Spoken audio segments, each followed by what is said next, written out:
Bo'ka tumanidagi 2-son texnikumida ochiq eshiklar kuni tashkil etildi.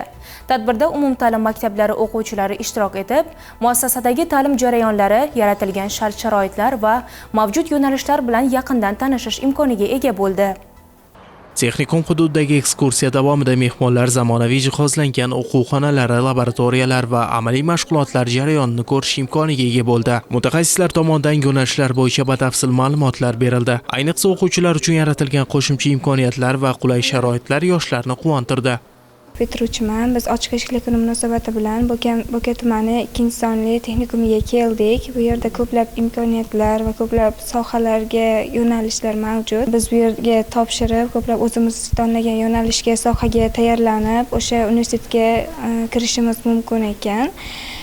Men o'zim ham hozir 9-sinfni bitirib, shu texnikumga o'qishga kelaman.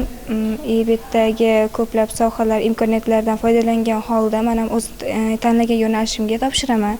Menga bu texnikumda yoqqan jihati, bu darslardan so'ng ko'plab qo'shimcha to'garaklar mavjud ekan va shunga o'xshash sohalar, masalan, IT yo'nalishi va kitobxonlik yo'nalishlari mavjud ekan va bularga darsdan so'ng borib, o'zini ustida ishlab o'zini rivojlantirish mumkin ekan. Mazkur ta'lim maskanida bugungi kunda 693 nafar o'quvchi tahsil olmoqda. Ular avtomobil transport servis muhandisligi, buxgalteriya hisobi va audit, sun'iy intellekt qurilmalariga xizmat ko'rsatish hamda kompyuter tarmoqlari va IT servis kabi 18 ta yo'nalishda bilim olmoqda. Ta'lim jarayoni esa yuqori malakali pedagoglar tomonidan olib borilmoqda.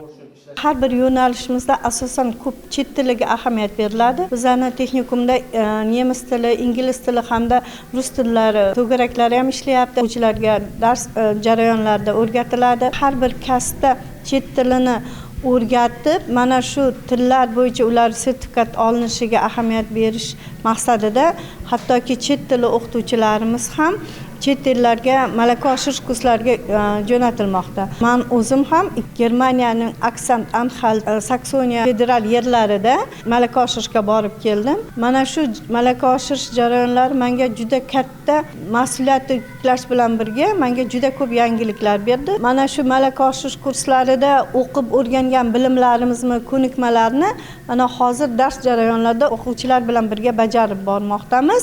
Dars jarayonida o'quvchilarga bu yangiliklar kiritish jarayonida o'quvchilar bilan juda yaxshi o'zlashtiryapti va natijalar ham shunga yarasha bo'lmoqda. Shuningdek, texnikumda dual ta'lim tizimi yo'lga qo'yilgan bo'lib, 224 nafar o'quvchi nazariy bilimlarni amaliyot bilan uyg'unlashtirgan holda tahsil olmoqda. Bu tizim yoshlarning kasbiy ko'nikmalarini mustahkamlashda muhim ahamiyat kasb etmoqda.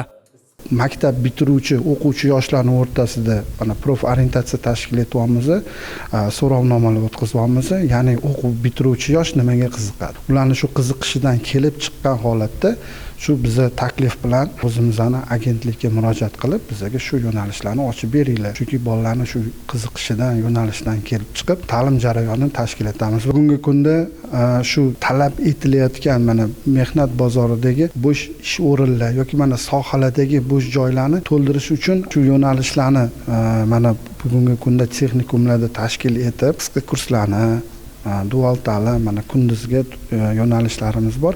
Ana shu yo'nalishlar orqali shu talab etilayotgan bo'sh ish o'rni bo'lib turibdi, lekin mutaxassis yo'q. Ana shu so'rovnomalarni o'tkazish orqali biz shu o'rinlarni to'ldirish uchun mutaxassislarni o'qityapmiz.